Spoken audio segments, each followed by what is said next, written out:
겨울 명소로 떠오른 춘천 소양강. 추운 겨울 카누 위에서 바라보는 풍경 속에는 어떤 모습들이 담겨 있을까요? 얼음을 깨고 앞으로 나아가는 재미와 희귀한 새들을 만날 수 있는 춘천 소양강 일출 카누를 만나봅니다. 평평한 트랙이 아닌 굴곡진 경기장에서 자전거 경주를 하는 스포츠 BMX. BMX 최연소 국가대표로 선발된 양양중학교 홍아랑 학생을 만나 앞으로의 계획과 꿈을 들어봤습니다. 원주와 제천을 잇는 중앙선 복선철도가 5일 개통되면서 원주의 철도 교통체계가 새롭게 개편됐습니다. 새롭게 개통된 원주역과 서원주역의 앞으로의 비전을 알아보고 역사의 비안길로 사라진 폐역들을 찾아 아쉬움을 달래봤습니다. 생방송 강원 365 지금 시작합니다.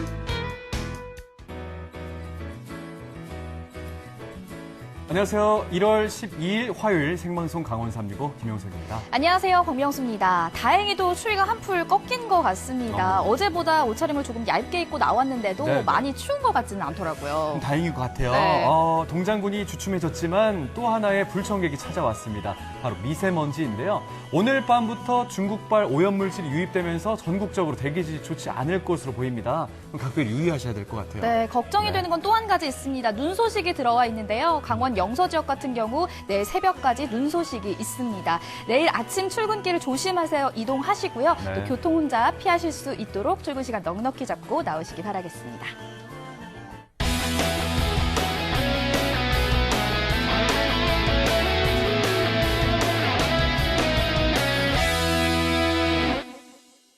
네, 생방송 강원 365 오늘도 1시간 동안 시청자 소통 채널 열고 여러분들의 재미난 일상 이야기를 듣도록 하겠습니다. 네, 먼저 카카오톡 앱에 접속해 주시고요. 생방송 강원 365 검색해 주시고 친구 추가해 주신 후에 메시지 남겨주시면 감사하겠습니다. 네, 그리고 1시간 동안 유튜브 라이브를 통해서 즐기실 수가 있습니다.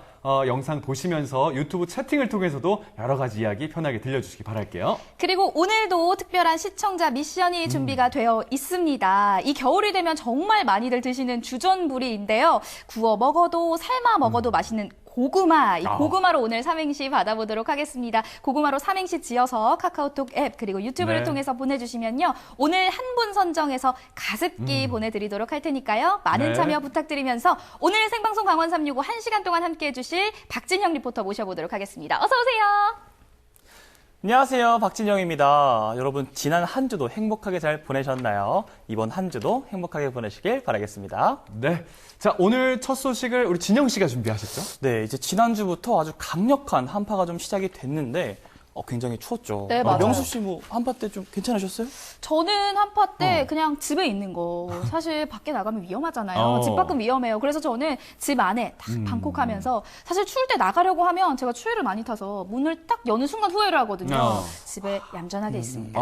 이게 또 그렇다고 또 춥다고 해서 집에만 있기는 조금 아쉽잖아요. 이 분명히 겨울철에도 좀 아주 짜릿하게 즐길 수 있는 것들이 있는데 춥기 때문에 더욱 짜릿하고 이 춘천이라서 볼 수 있는 풍경들을 좀 준비해봤습니다. 화면으로 만나보시죠.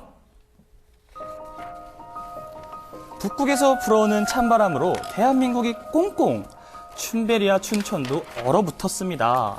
춘천을 둘러싼 강과 호수가 모두 얼었는데요. 그야말로 겨울왕국이네요. 하지만 이런 추위를 기다렸던 사람들이 있습니다. 추위 속에서 아름답게 피어나는 눈꽃. 동장군이 선물한 아름다운 자연의 신비를 만나러 가보시죠. 예쁘네요. 올 들어 가장 추운 날 새벽 소양강변입니다.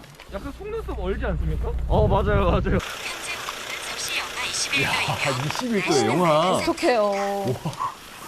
지금 7벌을 입었습니다. 우리 겉에 롱패딩 하나, 그리고 안에 또 패딩 한 벌, 그리고 그 패딩 안에 또 경량 패딩을 한 벌 또 입었습니다. 또 그 안에 티를 입고, 그 안에 목폴라를 입고, 그 안에 긴팔티를 입고, 에? 그 안에 반팔티를 입었어요. 있나요? 이 정도는 돼야 이 추위를 견딜 수 있지 않을까. 진짜 추워.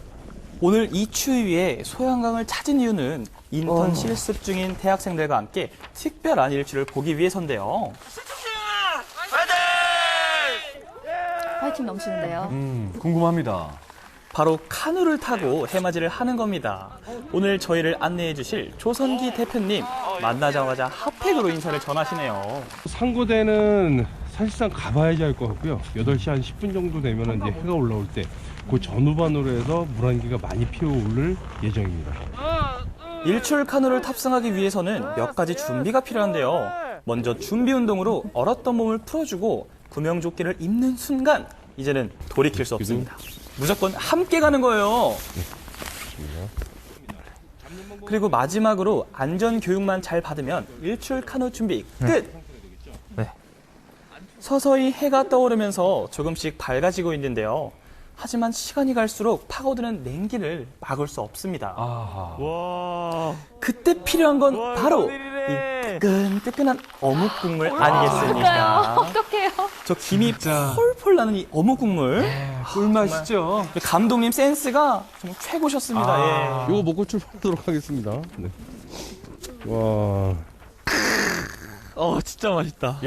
정말 저 표정에서만 봐도 이 아주 얼음이 살을 녹아내립니다.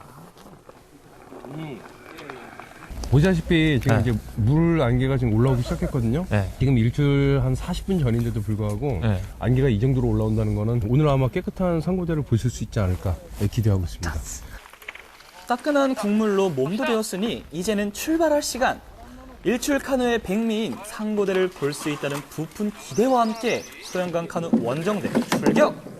이 순간만큼은 추위를 잠시 잊었는데요. 드디어 출렁이는 소양강과 한 몸이 됐습니다. 물 위를 미끄러지듯 나가는 카누. 어떤 풍경이 기다리고 있을까요?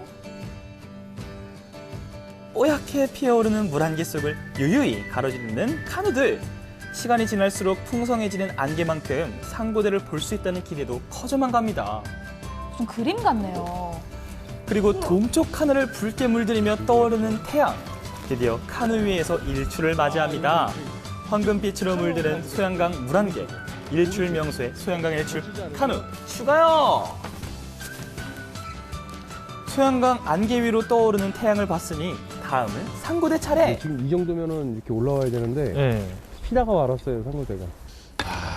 이게 좀 근데 아쉽긴 아쉽습니다. 정면에 보이는 여기가 전체가 그냥 다 하얗게 변해 있다고 보시면 돼요. 원래 여기 다요? 네. 상고대가 피어나면 이런 멋진 모습인데요. 역시 쉽게 만날 수 있는 광경이 아닙니다. 상고대가 피려면 일단 기온, 낮은 기온이 있어야 되고요. 그다음에 습도가 높아야 돼요.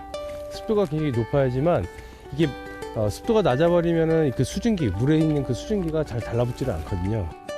쉽게 볼 수 없어 더욱 아름다운 상고대. 일단 첫 번째로 꽂는다면 상고대가 핀다는 거.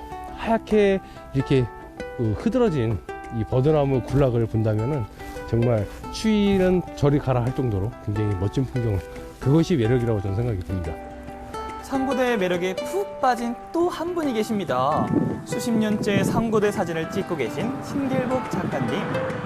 안정감, 평화스러운 그런 마음 이런 것 때문에 주로 이제 아침에 해가 뜨면서 사람이 이제 활기가 생기잖아요. 그래서 이제 후반에 아침 해가지고 이제 제가 나가서 이제 사진을 찍은 지가 벌써 35년?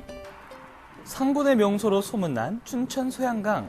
추위 소식에 전국에서 몰려들 정도인데요. 하지만 소양강 상고대를 만나기는 쉽지 않습니다. 한참 추울 때 소양댐에서 물이 내려와 준다면은 그건 금상첨화예요.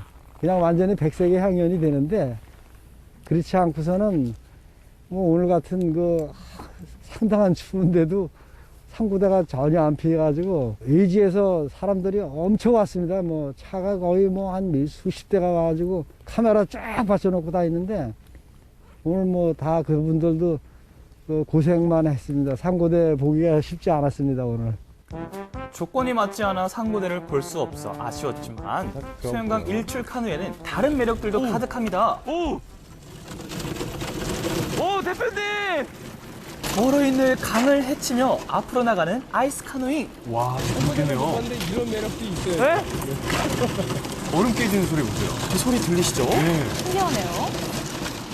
이렇게 뚫고 나가는 느낌이 좋은데요? 괜찮으시죠? 네. 어쨌든 뭐 상고대는 좀 아쉽더라도 이런 아이스 카누잉도 나름 매력이 있습니다. 오늘 태어나서 못 해본 경험 참 많이 해보는 것 같습니다. 카누를 타면 자연 속으로 한 발짝 더 가까워지는데요. 자, 왼쪽에 보면 이런 저희 지금 많이 모여 있는 애들 있죠? 아, 제대요. 네, 여기 많죠. 오! 많죠. 얘네들이 이제 물닭이라고 하는 닭인데 물에 사는 닭이라고 보시면 돼요. 부리가 약간 이렇게 하얗고 몸 전체가 물에 사는 까맣죠. 닭이래요. 스쳐 지나가는, 그쵸? 스쳐 지나가는 풍경이 아니죠. 이 마음속 깊이 새겨지는 풍경들입니다. 천천히 자연을 느끼는 이 여유. 정말 다양한 생태를 볼 수 있는 자연 생태를 그냥 눈으로 바로바로 옆에서 볼 수 있다는 것. 그것이 가장 큰 매력이 아닐까 생각이 됩니다. 추운 겨울에도 날아와주는 철새들이 있어 외롭지 않은 풍경들, 쉽게 볼 수 없었던 새들도 가까이에서 볼 수 있습니다. 네. 이게 바로 일출 카누를 탔기 때문에 볼 수 있는 풍경인데요. 두 눈 가득 자연을 담아 돌아오는 그 순간! 자, 얘가 조롱이. 어디? 오! 조롱이에요, 조롱이. 예. 매죠, 매. 네. 자, 보이시죠? 잘 보이시죠? 너무 잘 보여요. 잔잔하게 흐르는 강을 가로지르며 자연을 만끽한 기회. 비록 상고대는 보지 못했지만 더 큰 매력을 담아갑니다. 막상 이렇게 나와보면 일단은 온천처럼 이렇게 피어오르는 물안개. 네, 첫 번째고요. 두 번째는 겨울만 이렇게 되면은 돌아오는 그 철새들이 있어요. 뭐 흰꼬리술이라든가 조롱이, 매, 이런 천연기념물들, 그런 것들이 다 매력이 아닌가, 상고대의 매력이 아닌가 생각되고요. 아름다운 만큼 쉽게 모습을 보여주지 않는 상고대. 환상의 눈꽃 세상은 아쉽게도 보지 못했는데요. 자연을 느끼고 함께 살아가는 새들을 더 가까이에서 만날 수 있는 춘천 소양강 일출 카누. 또 한 번 추위가 찾아올 때 다시 한번 카누를 타고 찾아가 보겠습니다. 그땐 여러분도 같이 가요. 꼭이요. 춘천이 카누로 유명하잖아요. 이 카누 위에서 맞이하는 그 일출의 그 장관. 네. 감동이 어떨지 좀 가늠이 안 되는데, 뭐, 일출 카누도 뭐 완벽하지만, 몰 카누도 네. 멋질 것 같다는 생각 가져봅니다. 거기에다가 이제 카누 위에서 감상하는 그 상고대의 멋진 그런 매력적인 모습들. 아, 정말 최고가 아닌가 싶어요. 맞습니다. 네. 저는 이제 그 지난주 금요일 날 아주 가장 추운 날이었는데 네. 이 혹시나 상고대를 볼 수 있지 않을까 좀 기대를 해봤는데 역시나 이 상고대를 만나는 건 정말 쉽지 않았습니다. 이 상고대를 만나려면요 3가지가 아주 중요한데 낮은 기온과 네. 또 높은 습도 그리고 네. 댐의 방류까지 이루어져야만 볼 수 있다고 합니다. 아, 겨울왕국을 못 본 게 사실 아쉽기는 하지만 네. 그래도 일출 카누 위에서 만나보는 그 풍경들이 정말 아름다웠는데 진영 씨가 직접 만나보고 오셨잖아요. 어떠셨어요? 아, 저 같은 경우도 사실 이 춘천에서 지금 20년이 넘도록 살아가고 있는데 이런 풍경은 정말 처음 봤습니다. 아마도 이 카누를 탔기 때문에 볼 수 있지 않나라고 좀 생각이 드는데요. 우리 시청자 여러분들도 겨울철에 아주 특별한 기억을 만들고 싶으시다면 일출 카누 아주 적극 추천드리겠습니다. 네. 춘천에서 온 일출 카누 소식까지 만나봤고요. 계속해서 저희는 삼행시 미션이 있다는 안내를 드립니다. 자, 오늘 삼행시 주제 고구마입니다. 고구마로 삼행시 작성해서 카카오톡과 유튜브 채팅을 통해서 응모해 주시면요. 제가 오늘 한 분 뽑아서 가습기 보내드릴게요. 자, 다음 소식을 만나볼까요? 네, 네. 진영 씨에게 질문이 있는데 혹시 BMX라고 알고 계세요? 이거 뭐 많이 들어보기는 했는데 네. 일단 뭐 자전거 타는 거 오. 맞죠? 네, 자전거. 자전거는 맞는데요. 일단 일반 자전거보다 크기가 작고요. 안장 높이가 낮아서 뭐 거의 이렇게 서서 타야 되는데 저도 사실 영상으로만 접했습니다. 이 BMX가요 상당히 빠르고 네. 뭐 그 스릴 있고 좀 박진감 넘쳐 보이고 달리는 것도 그냥 일반 트랙이 아니고 아주 울퉁불퉁한 그런 오프로드를 달리더라고요. 네네네, 예. 맞습니다. 정확하게 알고 계시는데 네네. 이 BMX가 지난 2008년 베이징 올림픽부터 올림픽 정식 종목으로 채택이 됐습니다. 아, 이게 제가 아직 잘 알려지지 않았기 때문에 몰랐네요. 네, 그렇다면 제대로 알아봐야겠죠. 우리 지역 양양에 이 BMX에 푹 빠진 소녀가 있습니다. 오늘의 주인공 화면으로 함께 만나보시죠. 스피드, 다이나믹, 익사이딩 이 단어들 저랑 참 잘 어울리지 않나요? 오늘 제가 찾아온 이곳에는요 저처럼 이 단어들이 찰떡같이 어울리는 분이 있다고 해서 찾아와 봤는데요 어떤 분인지 지금부터 저와 함께 만나러 가보시죠. 찾아간 곳은 양양 BMX 경기장. 동장군이 기승을 부리는 추운 날씨에도 뜨거운 열정을 불태우는 이가 있었으니 이 소녀가 바로 오늘의 주인공입니다. 안녕하세요. 저는 BMX와 사이클 선수 홍아랑입니다. BMX만 국가대표 선수로 돼 있어요. 400m 내외의 굴곡진 트랙을 빠르게 달려 승부를 결정짓는 BMX. 2008년 올림픽 정식 종목으로 채택된 익스트림 스포츠인데요. 작은 체구로도 거침없이 자전거를 모는 홍하랑 선수. 나이는 어리지만 BMX 앞에서는 누구보다 진지합니다.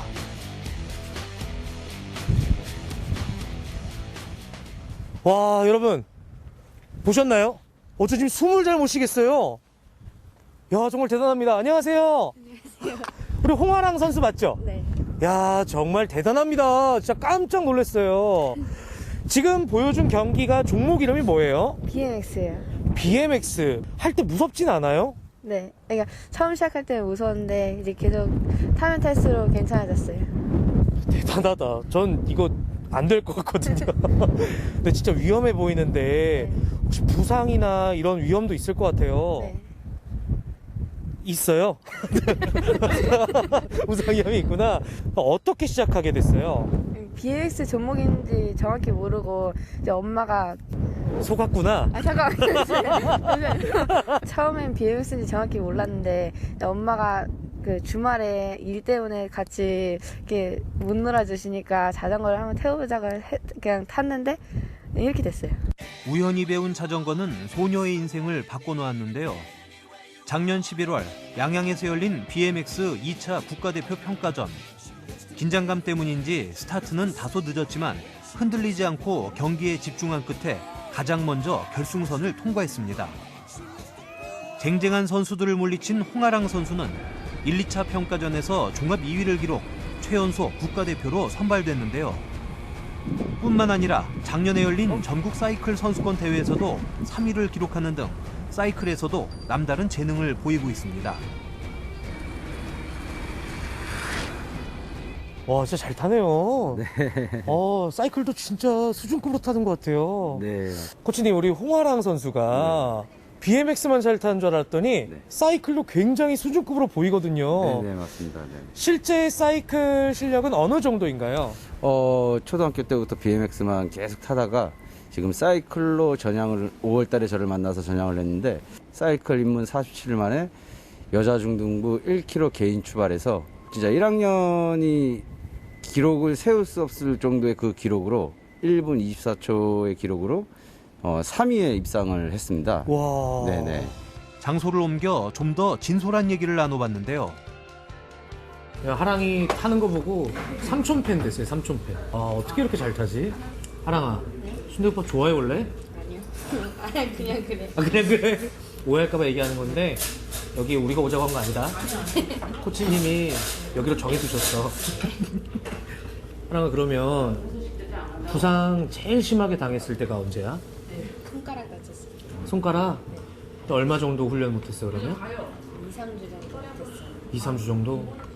근데 그런 일이 뭐 1년에 몇 번씩 있을 거 아니야? 매년 달라요. 매년 달라? 매년 달라? 우리 지금 코치님이랑 밥을 따로 먹고 있으니까 하는 얘기지만 솔직하게 얘기해도 되는데 솔직히 이럴 땐 그만두고 싶다. 있었어? 네. 있었어? 아니 언제 그랬어?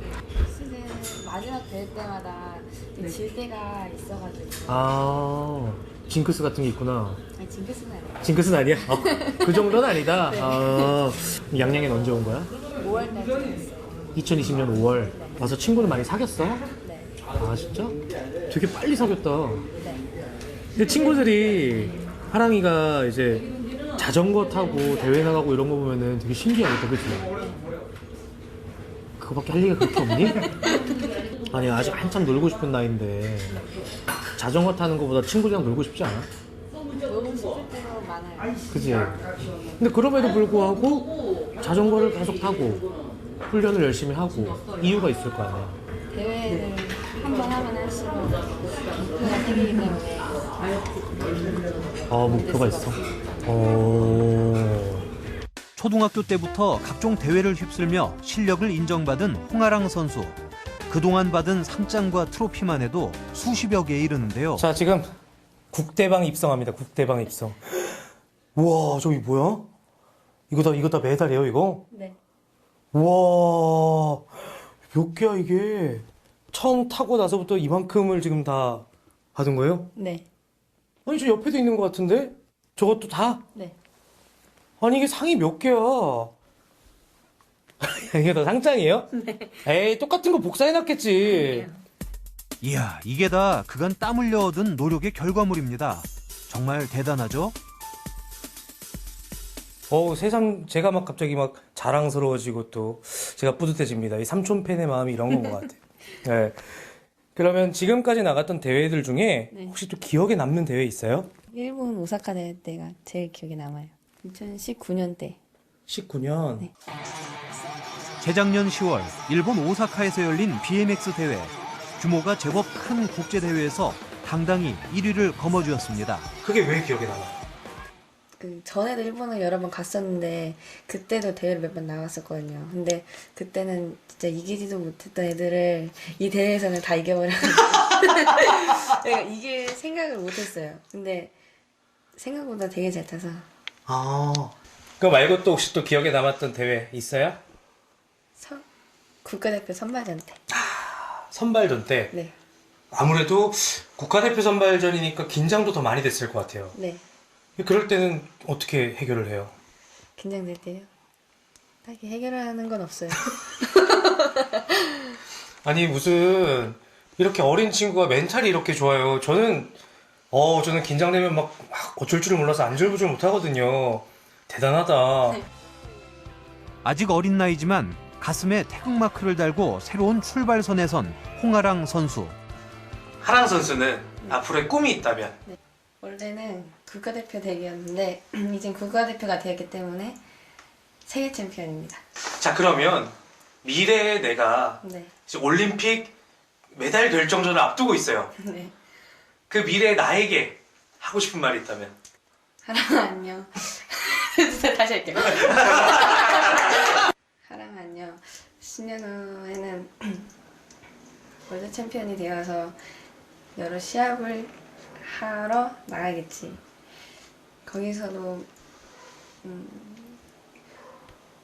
여태 해왔던 만큼 최선을 다해서 경기를 뛰어서 좋은 성적을 거뒀으면 좋겠어. 국가대표 홍아랑 선수의 멋진 꿈을 응원합니다. 얼굴에는 정말 앳된 모습이 가득한데 운동하는 모습을 보니까 정말 대단하다는 말밖에 안 나옵니다. 네, 저 어린 소녀가 BMX 국가대표 선발전에서 당당히 여자부분 종합 2위를 거머쥐면서 국가대표 최연소로 발탁이 됐어요. 이거 진짜 박수 한번 줘야 되는 거 아니에요? 박수 쳐야 되고요. 너무너무 자, 대단합니다. 특히라도 오늘 주인공이었죠. 홍하랑 학생 같은 경우에 뭐 BMX는 말할 것도 없고요. 네.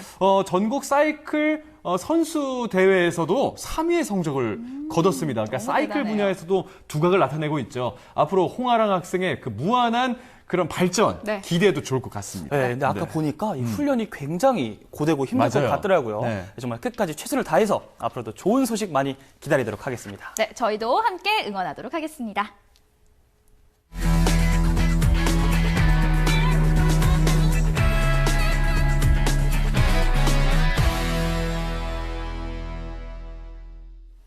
생방송 강호 365 함께하고 계신 지금 시각은 6시 37분이 막 지났습니다. 네, 저희는 계속해서 시청자 소통 채널 활짝 열고 여러분들의 소중한 메시지 기다리고 있습니다. 네. 카카오톡 앱과 유튜브를 통해서 댓글과 메시지 많이 남겨주세요. 여기 더불어서 오늘은 삼행시 미션이 있는 날입니다. 오늘 삼행시 주제가 고구마였죠. 고구마로 삼행시 작성해서 카카오톡과 유튜브 채팅을 통해서 응모해 주시면요. 저희가 오늘 한 분 뽑아서 가습기 쏘도록 할게요. 네, 다음 소식 만나보도록 하겠습니다. 전국은 지금 오늘은 여수로 떠나볼 텐데요. 진영 씨, 요즘 제가 용석 씨에게만 너무 질문을 한 것 같아서 그러니까요. 오늘 저쪽으로 진영 가세요, 이제. 씨에게 질문을 좀 드릴게요. 네네. 혹시 메이커 스페이스라고 들어보신 적 있으세요?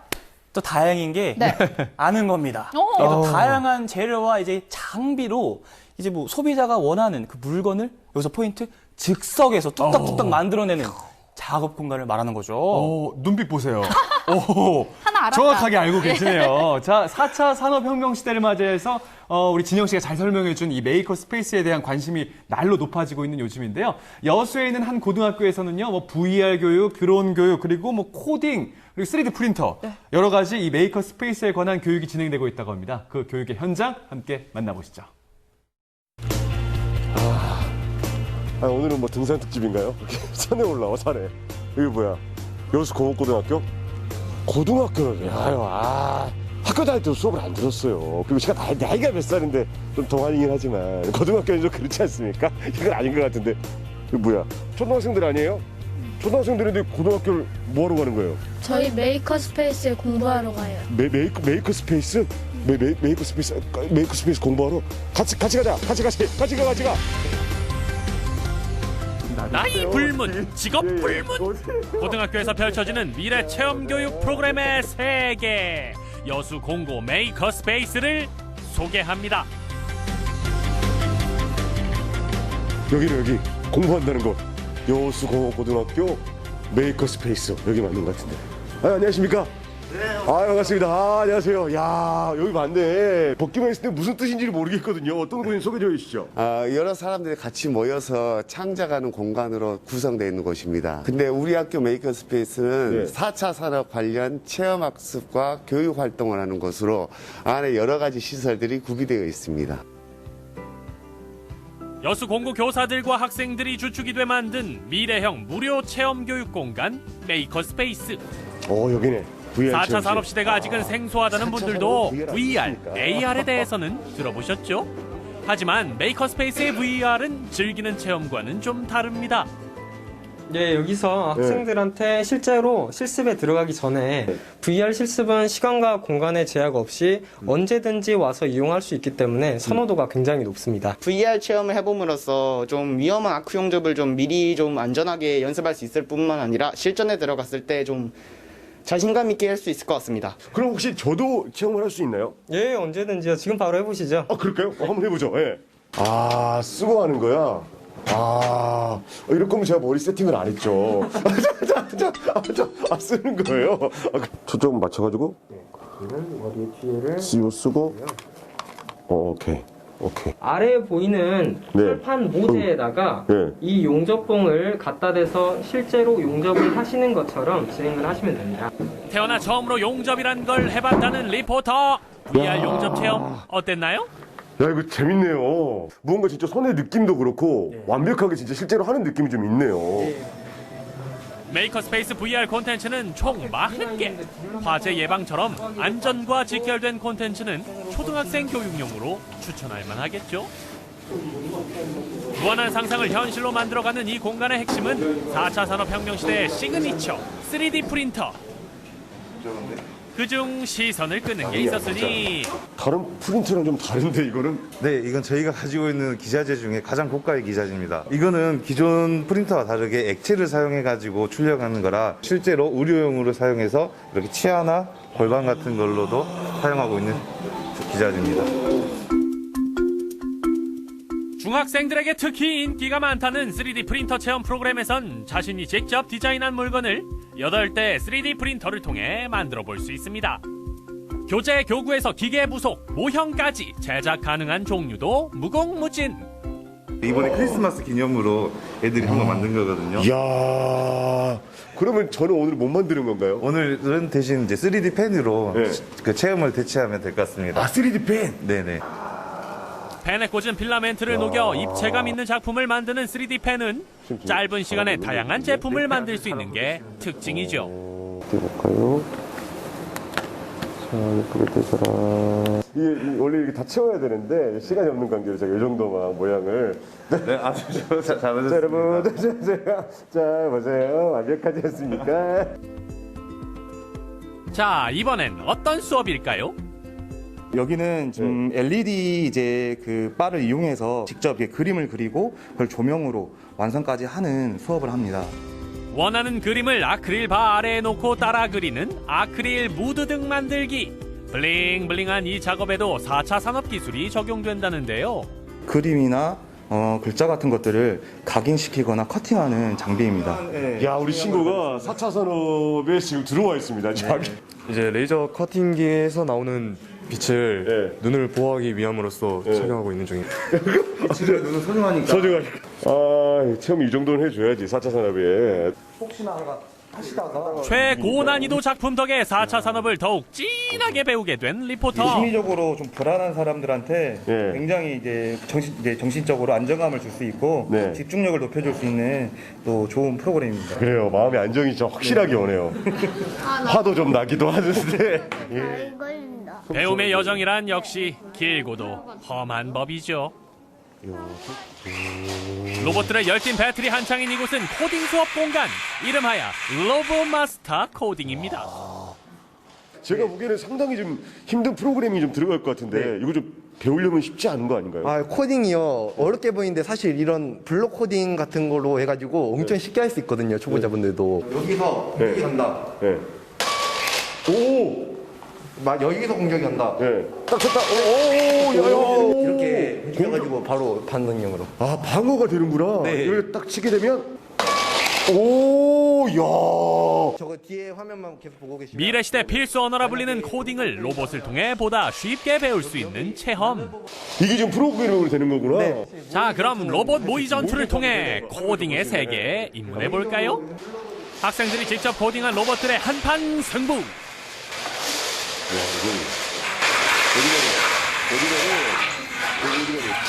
도망가. 안 돼요. 아, 그만해요. 아, 계속 죽습니다. 확실한 실력자 속에 양성화 로봇 장렬히 전사하셨습니다. 이걸 하게 되면 우리 친구들에게 도움이 되는 게 어떤 도움이 좀 됩니까? 일단은 사고력이 올라가죠. 이게 어떻게 움직이냐에 따라서 프로그래밍을 해가지고 그 사고력을 키우거나 아니면은 그 상황 판단력을 높일 수 있다는 게 가장 큰 것 같아요. 메이커스페이스의 가장 큰 장점은 단순한 체험을 넘어 원리를 알고 응용함으로써 자신만의 작품을 완성시킬 수 있다는 것.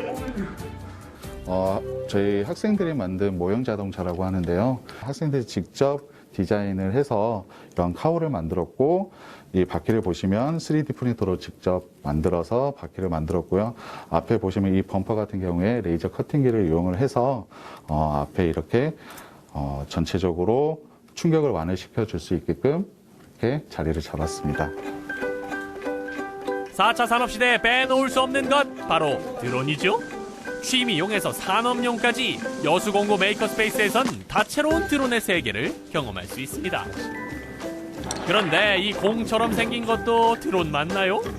이제 e스포츠 관련 드론 축구볼을 제작하고 체험 활동할 수 있는 수업을 진행하고 있습니다. 야, 이게 드론이었군요. 네, 이게 지금 요새 아이들이 흥미를 많이 가질 수 있는 드론 축구볼이라는 겁니다. 네, 이것은 지금 현재 시판되어 있는 공산품도 있지만 대회를 참여하기 위해서는 자신네들이 각자 모터 출력이나 이제 FC를 변형하면서 이제 튜닝 업그레이드를 시켜야 됩니다. 그래야지 출력도 많이 나오고 대회에서 우승 가능 확률도 많이 있으니까 자신들이 이제 원하는 이제 프로그래밍을 하고 있습니다. 날개는 4개입니다. 자신이 운전할 드론 축구공의 키트를 선수 조립하는 프로그램 참가자들 덕분에 드론의 개념을 쉽고 빠르게 이해할 수 있습니다. 초등학생 대 아저씨, 아저씨 대 초등학생이 벌이는 드론 축구대회. 과연 그 승자는? 선제 공격에 나서는 아저씨 팀. 하지만 보기 좋게 막히고 마는군요. 현재 스코어 1대0. 자, 양성화 선수. 야, 어디 가냐? 야, 어디 가냐? 잠시 방황하던 아저씨 팀. 골! 승부는 다시 원점. 자, 신길전에서 올라갑니다. 막상 막하의 대결인가 싶더니 허공을 향해 내지르는 아저씨 팀의 공. 2대1로 초등학생 팀 승리. 좀 잘하는 친구네요. 제가 어지간하면 어디가 진다는 소리는 잘 안 듣는데 지금 상당히 잘하는 친구인 것 같고 저는 다시는 하지 않도록 하겠습니다.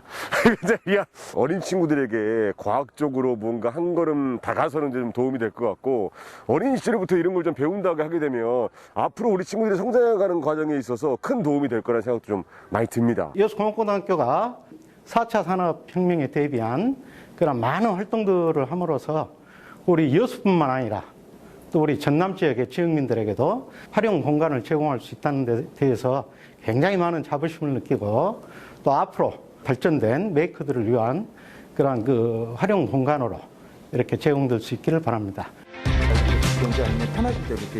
체험 지수는 높이고 창의력은 올리고, 최신 트렌드에 발맞춘 4차 산업혁명과 첨단 기술의 배움터 메이커 스페이스. 여수공고 메이커 스페이스에서 새로운 미래를 체험해 보세요.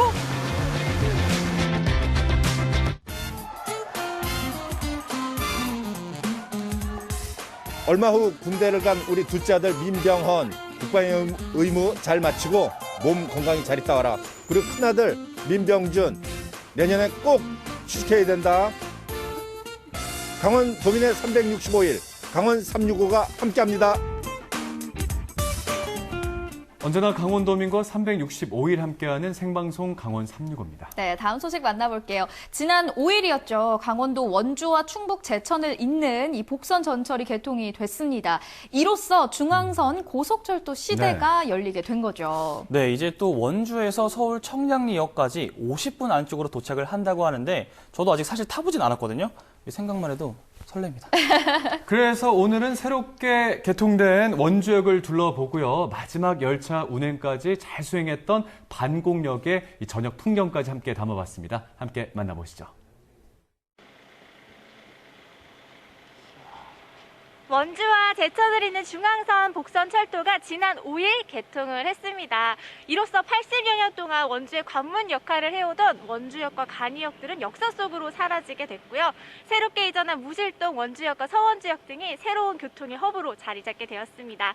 그렇다면 앞으로 원주의 철도 교통 체계는 어떻게 달라지게 되는지, 또 역사 속으로 사라진 폐역들은 어떤 추억들을 담고 있는지 저와 함께 만나보시죠. 원주 제천 구간에 최첨단 고속열차가 도입이 되면서 중앙선을 중심으로 한 강원도 철도 교통망의 새로운 시대가 열렸습니다. 무실동의 원주역과 서원주역을 중심으로 새로운 교통의 허브로 자리 잡게 된 원주역의 어제와 오늘을 돌아봤습니다. 지난 4일 저녁입니다. 마지막 운행만이 남겨둔 원주 반곡역을 찾았는데요. 어쩌면 나보다 더 오래 산 역사인데 오늘로써 더 이상 기차가 다니지 않고 문을 닫는다고 생각을 하니까 좀 쓸쓸하기도 하고 아쉽기도 하고 두루두루 많은 생각들이 스쳐 지나갔었습니다. 무궁화 호 1608 열차를 이용할 고객께서는 타는 곳 1번으로 가시기 바랍니다. 대합실에서 만난 승객 김경엽 씨. 반곡역의 마지막 순간을 함께하기 위해 이곳을 찾았습니다. 저녁 7시 26분 청량리엔 무궁화호 열차가 역내로 미끄러지듯 들어옵니다.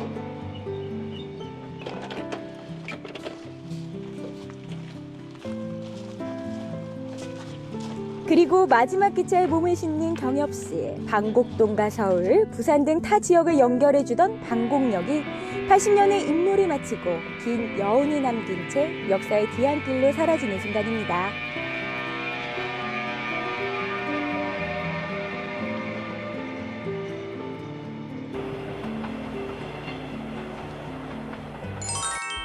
다음 날 원주 철도 역사의 새로운 지도를 그릴 무실동 원주역과 서원주역이 많은 이들의 기대 속에서 개통이 됐습니다. 바야흐로 이제는 중앙선 고속철도 시대. 오랜 기다림 끝에 원주역이 새롭게 문을 열었습니다. 많은 분들이 기대하고 또 반가워하실 텐데요. 새롭게 문을 연 원주역 어떤 곳인지 소개 좀 부탁드릴게요. 예, 이번에 무실동으로 저희가 이전 개통하게 되었습니다. 그래서 무실동이라는 원주시 중심에서 이용 고객들의 그 접근성이 훨씬 수월해졌고요. 그리고 여기 원주역을 대표할 수 있는 디자인으로 치악산이나 은행나무를 연관시키는 디자인으로 그 역사를 디자인했기 때문에 이제 앞으로 원주시의 뭐 랜드마크가 되지 않을까 생각됩니다. 새로운 역사 내부는 원주 고유의 지역 특성이 반영될 수 있도록 디자인이 되어 있는데요. 원주시의 시목인 은행나무의 모습을 기둥으로 디자인해 따뜻하고 또 다정한 모습도 연출했습니다. 아까 제가 부역장님께 설명을 듣긴 했거든요. 근데 하나하나 둘러보니까 여기 조명도 은행잎이 형상화되어 있고요. 뭐 중간에 디자인들이 진짜 이 원주의 지역색을, 원주의 자연을 그대로 담고 있는 것 같아요. 그래서 이 원주역을 찾는 분들에게 원주는 이런 곳이다 하고 소개할 수 있는 그런 장소가 된 것 같기도 하네요. 자, 그럼 이제 원주의 실제 관문인 플랫폼으로 가볼까요? 새로운 플랫폼인 거네요. 예. 그럼 하루에 운행되는 열차는 어떻게 되는 거예요? 그 상행 청량리로 가는 거는 평일 평균 17회고요. 그 중에 KTX 이음이 8회를 운행하고 있습니다. 그럼 기존 역과 좀 달라진 점이 있다면 어떤 게 있을까요? 기본적으로 운행 시간이 단축이 됐고요. 지금은 현재 청량리까지 50분 정도 걸리고 예전에는 1시간 10분 정도 걸렸었거든요. 그래서 20분 정도 단축됐다고 보시면 되고 그 원주에서 제천까지도 기존에는 50분 이상 걸리던 것이 지금은 18분으로 많이 단축돼서 고객들이 서울에 생활하기에 참 편리해졌다고 말씀드릴 수 있습니다. 최고속도 시속 260km의 신형 KTX 열차가 투입이 되면서 명실공히 원주는 이제 수도권에 편입되는 효과를 가져오게 됐는데요. 지금 이곳이 기차가 들어오는 플랫폼인데요. 이렇게 경사가 진 거 보이시죠?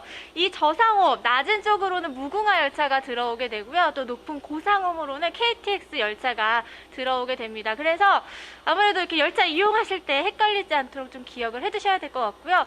고상홈이 이렇게 자리를 하게 되면서 노약자분이나 장애인들도 편리하게 기차를 이용할 수 있게 됐습니다. 이쯤 되면 열차 시승기도 궁금할 텐데요. 마침 청량리발 고속열차가 플랫폼으로 들어옵니다.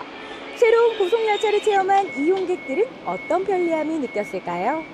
지난밤 방곡역에서 만났던 경엽 씨를 제작진은 이곳에서 다시 만날 수 있었습니다. 네, 아니 오시는 길 뭐 불편하진 않으셨어요? 아주 쾌적하게 왔습니다. 네, 아니 또 새롭게 선보인 이음 KTX를 타고 오셨잖아요. 네네, 어떠셨어요? 그 전에 학성동에 있는 원주역으로 들어올 때는 1시간이 조금 더 걸렸는데 한 20분 정도 단축이 돼서 이제 앞으로 원주 자주 올 때 이용하면은 아주 편리하고 시간을 아끼면서 다닐 수 있을 것 같아서 너무 좋습니다. 많이 변했죠? 일단 편해진 것 같지 않으세요? 학성동에 있는 원주역에 비하면은 규모도 엄청 커졌고 또 쾌적하고 일단 넓어서 굉장히 좋네요. 여기 이렇게 보니까 지금 그 은행나무 형상. 네, 맞습니다. 잘 보셨네요. 네, 디자인이 된 것 같은데 네. 제가 알기로는 원주를 대표하는 나무가 은행나무라고. 네, 맞아요. 맞습니까? 네, 그렇죠? 맞습니다. 예. 그래서 문방에 가면 큰 천년된 네, 은행나무도 반대리 있고, 은행나무도 제가 가본 유명하고. 적도 네. 있는데 그 은행나무를 디자인해서 지금 바닥도 그렇고 천장도 그렇고 이렇게 시의 특성을 잘 살린 것 같아서 굉장히 보기 좋고 흐뭇하네요. 유년 시절 서울로 이사간 이후 원주에 대한 그리움을 책으로 쓰고 있다는 김경엽 씨. 80년 역사를 간직한 원주역의 어제와 새롭게 시작되는 중앙선 고속철도 시대의 오늘을 기록하기 위해 역사적 현장을 찾았습니다. 네, 역사 속으로 사라지게 될 그 학성동에 있는 역에 대한 또 인상도 있으시잖아요. 어떠세요? 두 분 느낌이 좀 다르시죠? 지금은 이제 더 이상 역사 속으로 사라져서 쓸 수는 없지만은 그 아름다웠던 모습을 뭐 이렇게 회상해 볼 수도 있고 또 사람에 따라서는 거기에 얽힌 또 추억이 또 있지 않겠어요? 그런 것들이 다 이렇게 모이다 보면은 역이라는 것이 단순히 기차가 섰다 가는 곳만이 아니라 우리가 살아가는 인생을 이렇게 축소해서 보여주는 그런 곳이 아닐까 하는. 옛 역이 오래된 잘 모아둔 옛날 일기장 같다면 이 새 역은 이제 새 일기장을 받은 거예요. 새로 써내려갈 일만 남은 거죠. 거기에 좋은 추억들, 좋은 이야기, 좋은 사연들이 많이 적힐 수 있었으면 좋겠네요. 새롭게 시작된 중앙선 고속철도 시대, 80년을 이어온 원주역의 임무를 이어받아 새로운 원주역이 대한민국의 교통 허브로 자리 잡을 수 있기를 기대합니다. 많은 사람들이 오고 가며 추억을 남겼던 원주역, 이제는 옛 원주역이 되었죠. 더 이상 이곳에 기차는 서지 않지만요. 그래도 원주의 살아있는 역사로 뭔가 사람들의 기억에 많이 오래도록 남았으면 좋겠고요. 또 새로운 역에서 새로운 역사를 써내려갔으면 좋겠습니다. 네, 옛 일기장은 이 추억으로 간직하고 또 새로운 일기장은 새로운 역사로 써내려가자라는 말이 참 와닿습니다. 이로써 원주는 정말 새로운 철도 역사를 써내려가게 됐는데요. 이 소중한 이 소식을 통해서 원주가 교통과 경제 분야에서 한 단계 더 도약할 수 있는 그런 계기가 됐으면 좋겠습니다. 네, 저탄소 친환경 고속열차인 KTX 이음인데요. 정말 우리 기술력으로 만들었기 때문에 더욱더 좀 자부심이 있을 거라고 좀 생각을 합니다. 또 실제로 저희 친형집이 서울에 있습니다. 네. 전 앞으로 운전하지 않고 KTX를 이용하려고 해요. 왜냐하면 또 가는 시간도 더 단축이 될 것 같고요. 또 이제 친환경이기 때문에 아주 또 쾌적할 거라고 생각합니다. 폐역에 대한 관심들도 높지 않습니까? 그렇죠. 그 원주 구 원주역 같은 경우에는요, 아직 확정된 바는 없지만요, 이 시민들의 휴게 공간으로 점차 변화시켜 나갈 예정이라고 합니다. 이렇게 폐역들이 그대로 방치되지 않고요, 사람들이 모일 수 있는 그런 커뮤니티 공간으로 좀 탈바꿈해도 참 좋겠다 이런 생각을 가져봅니다. 네, 이렇게 해서 마지막 소식까지 모두 만나봤습니다. 오늘은 고구마로 삼행시를 받아봤거든요. 시청자 여러분들께서 보내주신 삼행시 만나보도록 하겠습니다. 자, 첫 번째 사연은요, 김수정님께서 카카오톡 앱을 통해서 주셨습니다. 네. 자, 운을 한번 띄워주시겠어요? 네, 자, 고향에 가고 싶습니다. 구입니다. 마술을 할 수 있다면 코로나 사라지게 하고 싶네요. 저도 그런 마술을 부릴 수 있으면 참 좋겠네요. 네, 다음 삼행시 만나볼게요. 좋아요. 네, 운 좀 띄워주세요. 자, 고된 집안일을 한 뒤 구부러진 어머니의 등을 보면 마음이 아프네요. 네. 마음이 아픕니다. 마음이 아프죠. 네. 어머니께 잘해야 됩니다. 효도합시다, 우리. 예, 다음 네, 고구마 삼행시 만나볼까요? 자, 운 좀 띄워주시겠습니까? 자, 고마해라, 코로나야. 아, 좋다. 구정에는 술처럼 없어져서 고향에 좀 가고 싶대. 사투리 좀 쓰시는군요. 이게 어떤 사투리인지는 모르겠습니다. 약간 경남 쪽 지역 같은데요. 출처를 잘 알 수는 없지만. 그러게 좀 섞이긴 했지만 괜찮았어요. 정말 이번 구정 때는 꼭 저희가 고향에 갈 수 있었으면 좋겠네요. 네. 네, 다음 삼행시 만나볼까요? 자, 카카오톡을 통해서 김영란님입니다께서 주셨고요. 네. 자, 운 띄워드릴까요? 네. 자, 고개를 돌려 낯익은 목소리가 나는 쪽을 봤다. 구남친이다. 많이 늙어 있었다. 많이 늙어 있었다. 그래요. 좀 고소해 하시는 것 같은데요? 네. 구남친 웃으면 안 이야기는 되는데. 빨리빨리 정리하고 그러게요. 넘어가야 그래요. 되겠네요. 넘어갑시다. 예, 예. 다음 고구마 삼행시 만나볼까요? 자, 함수영님께서 카카오톡을 통해 주셨고요. 네. 운을 좀 띄워주시죠. 고가의 게임기를 샀습니다. 고가의 게임기. 네, 자, 구경을 하다가 나도 모르게 구입을 했어요. 마누라 카드인 걸 깜빡했습니다. 깜빡하죠. 전화벨이 울리네요. 네, 띠링띠링 큰일 났습니다. 예. 그렇습니다. 이렇게 하면 안 되는데 어쨌든 저희는 오늘 본분을 잊지 않고 가습기 당첨되신 분 한 분을 소개를 해드려야 되니까 누굴까요? 당첨되신 분은요, 짜잔! 함수영님이네요. 가습기를 또 저희가 가습기를 보내드릴 건데 고가의 게임기를 획득하시고 가습기까지 겹경사가 아닌가? 부인께 많이 혼나진 않을 것 같으니까 다행이라는 소식을 전해드리면서 저희는 여기서 물러나야 될 것 같습니다. 네, 오늘도 한 시간 동안 함께해 주셔서 감사합니다. 저희는 내일 이 시간에 다시 찾아뵙도록 하겠습니다. 고맙습니다.